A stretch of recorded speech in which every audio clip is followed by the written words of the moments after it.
সেই ৫,৯০০-র মধ্যে আসলে কে আমার সব প্যারা নিতে পারবে সেটা হচ্ছে দেখার বিষয়। এই যে একটা আমার জার্নি, এই যে আমার কষ্ট, এই যে আমার স্ট্রাগল, এগুলা নেওয়াটা ততটাই কঠিন।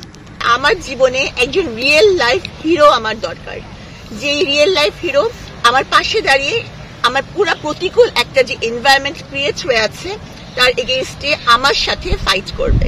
তো আমি এরকম রিয়েল লাইফ হিরোরই সন্ধানে আছি, আল্লাহ যদি মিলিয়ে দেয় তো ইনশাল্লাহ। ৫,৯০০ মানুষকে তো বিয়ে করা সম্ভব না, তবে তাদের সবার সাহসকে আমি মানে সাধুবাদ জানাই, তাদের প্রতি কৃতজ্ঞতা জানাই যে এত নেতিবাচক প্রচারণার মধ্যেও তারা আমাকে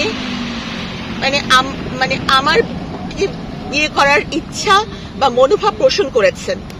আর আমি সেটাই বলতে চাই যে আরেকটা বিষয় হচ্ছে যে অনেকেই ভেবেছিল যে আমি হয়তো কারাগার থেকে বের হওয়ার পর বিদেশ চলে যাব, এরকম অনেক গণমাধ্যমে এসেছে, কিন্তু না, আমি যতদিন না পর্যন্ত নিজেকে নিরপরাধ প্রমাণ করতে না পারবো আমি কোথাও যাব না।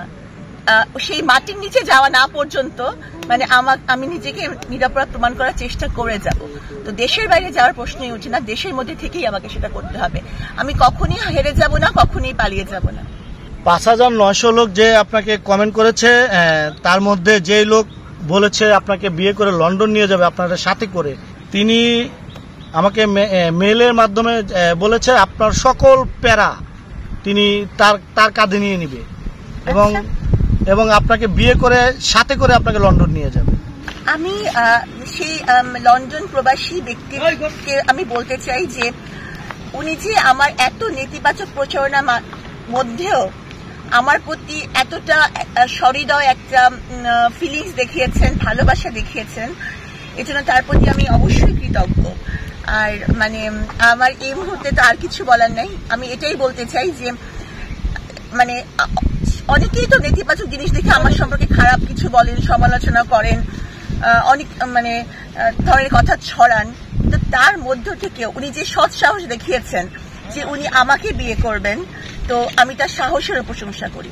সমালোচনা আসলে যারা করেন তাদের প্রতি তো আমি সবসময় কৃতজ্ঞ থাকি। আমি আগেও সবসময় বলেছি যে তারা নিজেদের দোষ ত্রুটি দিকে মনোনিবেশ না করে তারা আমার দোষ ত্রুটি ধরেন, এবং যার ফলে হয় কি আমি আমার নিজেকে অনেকখানি আপগ্রেড করতে পারি। তো আমার মনে হয় যে যেমন আমি যখন প্রথম মানে আমার ভয়েস নিয়ে একটা ছিল যে ওনার ভয়েসটা এরকম মানে বেশি কেন বাচ্চা টাইপের, তো আমি এখন চেষ্টা করে আমার ভয়েসটাকে আমি গম্ভীর করার চেষ্টা করছি। তো প্রতি পদে তাদের কথায় আমি কিন্তু নিজেকে আপগ্রেডেড করার চেষ্টা করছি। তো আমি বলবো নিন্দুকরে বাসি আমি সবার চেয়ে ভালো।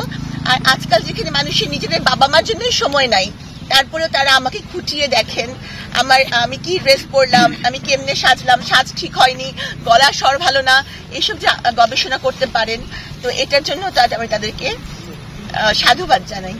আসলে আপনি বিয়ে নিয়ে কখনো মুখ খোলেননি সরাসরি, আজকে কি আপনি বিয়ে নিয়ে কোনো কিছু সরাসরি বলতে চান কিনা? আমাকে একটু সময় দেন, আর কিছুদিন সময় দেন, তাহলে আপনি যখন সিদ্ধান্ত নেব তখন সবচেয়ে প্রথমে আপনাদেরকেই জানাবো, কারণ আমি মনে করি যে আপনাদের হাত ধরেই আজ আমি এত দূর। পছন্দের কেউ আছে কিনা? পছন্দের কেউ আছে। পছন্দ হওয়া আর ভালোবাসা, ভালো লাগা তো কোনোটাই এক না। হ্যাঁ, সাবরিনার যে স্ট্রাগলের মধ্য দিয়ে যাচ্ছে, আমি তো জানি যে আমার ভয়েস নিয়ে লাখো কোটি মানুষ ট্রল করে, তবে কি করব, আমি আসলে আল্লাহ যাকে যা দিয়েছেন সেটা নিয়ে তাকে চলতে হয়। আমি চেষ্টা করি আমার গলাটা ভয়েসটা কিছুটা চেঞ্জ করতে।